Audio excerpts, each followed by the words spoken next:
Screen ಟೈಮ್ನ ಎಷ್ಟು ಕಮ್ಮಿ ಮಾಡಬೇಕಂತ ಅನ್ಕೊತಿದ್ರು ಅದು ದಿನ ಜಾಸ್ತಿ ಆಗ್ತಾನೆ ಇರುತ್ತೆ. ಇದು ನನ್ನ ಪ್ರಾಬ್ಲಮ್ ಮಾತ್ರ ಅಲ್ಲ, ನಿಮ್ಮೆಲ್ಲರ ಪ್ರಾಬ್ಲಮ್ ಅಂತ ಕೂಡ ನನಗೆ ಗೊತ್ತೇ ಇದೆ. ವೆಲ್ಕಮ್ ಬ್ಯಾಕ್ ಎಲ್ಲರಿಗೂ. This is day 21 of my 75 days heart challenge. So ನಾನು ಆಗಲೇ ಹೇಳ್ದಾಗಲೇ ನನ್ನ ಸ್ಕ್ರೀನ್ ಟೈಮ್ ಬಂದು ತುಂಬಾ ಅಂದರೆ ತುಂಬಾ ಜಾಸ್ತಿ ಆಗಿದೆ. I am watching phone instead of doing some other things. There is a solution for it. ಏನಂತ ಅಂದರೆ ನಮ್ಮಮ್ಮ ನನಗೆ ಯಾವಾಗಲೂ ಹೇಳ್ತಿರ್ತಾರೆ, ಡೋಂಟ್ ಸಿಟ್ ಐಡಲ್. ಸೊ ಸುಮ್ಮನೆ ಕೂತಿದಾಗ ತಾನೇ ನಿಮಗೆ ಫೋನ್ ನೋಡಬೇಕಂತ ಅನಿಸುತ್ತೆ.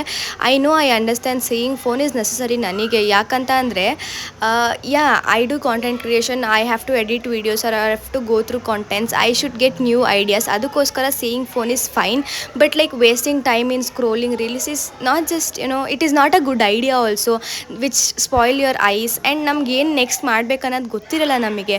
ಸೊ ಅದರಿಂದ ಸ್ಕ್ರೀನ್ ಟೈಮ್ನ ಆದಷ್ಟು ಅವಾಯ್ಡ್ ಮಾಡಿ. ಫಿಸಿಕಲ್ ಆ್ಯಕ್ಟಿವಿಟಿ ಆರ್ ನಿಮ್ಮ ಸ್ಟಡೀಸಲ್ಲಿ, being a medical student we have many work ಅಲ್ವಾ, ಅದರಲ್ಲಿ ನಾನೇ ಇನ್ವಾಲ್ವ್ ಮಾಡ್ಕೊಳ್ಬೇಕು ಅಂತ ಅಂದ್ಕೊಂಡಿದ್ದೀನಿ.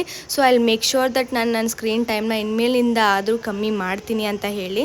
ಸೊ ಇಲ್ಲಿ ಯಾಕೆ ಇಷ್ಟು ಲೇಟಲ್ಲಿ ನಾವು ಓಡಾಡ್ತಿದ್ದೀವಿ ಯಾರೂ ಇಲ್ಲದೆ ಇರಬೇಕಾದ್ರೆ ಅಂತ ನಿಮ್ಗೆ ಅನಿಸ್ತಿರ್ಬೋದು. ಸೊ ಫೇರ್ವೆಲ್ಗೋಸ್ಕರ ಡ್ಯಾನ್ಸ್ ಪ್ರಾಕ್ಟೀಸ್ ಆಯಿತು, that is why we went. And ನನ್ನ ರೂಮ್ಮೇಟ್ಸ್ದು ಬರ್ಡೇ ಇದ್ದಿದ್ದರಿಂದ we celebrated it like this. ಹಾಸ್ಟೆಲಲ್ಲಿ birthday celebration it's really different ಅಂತ ನನಗೆ ಇವಾಗ ಗೊತ್ತಾಯಿತು. ನನ್ನ ಪ್ರೀವಿಯಸ್ ಬರ್ಡೇನ ಮನೆಗೆ ಹೋಗಿ ಮಾಡ್ಕೊಂಡಿದ್ದೆ. ಬಟ್ ಇವ್ರಿಗೆಲ್ಲ they can't go for because ಅವ್ರ ಮನೆ ತುಂಬ ದೂರ ಇರೋದ್ರಿಂದ ಅವ್ರ ಮನೆಗೆ ಹೋಗೋಕ್ಕಾಗಲ್ಲ ಅವ್ರ ಬರ್ಡೇ ದಿನಕ್ಕೋಸ್ಕರ ಅಂತ ಹೇಳಿ ನಾವೇ ಇಲ್ಲೇ ನಮ್ಮ ರೂಮ್ಮೇಟ್ಸ್ ಎಲ್ಲ ಸೇರಿ ಅವ್ರ ಬರ್ಡೇನ ಸೆಲೆಬ್ರೇಟ್ ಮಾಡಿದ್ವಿ. Because here we are their home ಅಲ್ವಾ. So okay, that's all for today. Till tomorrow. Bye guys.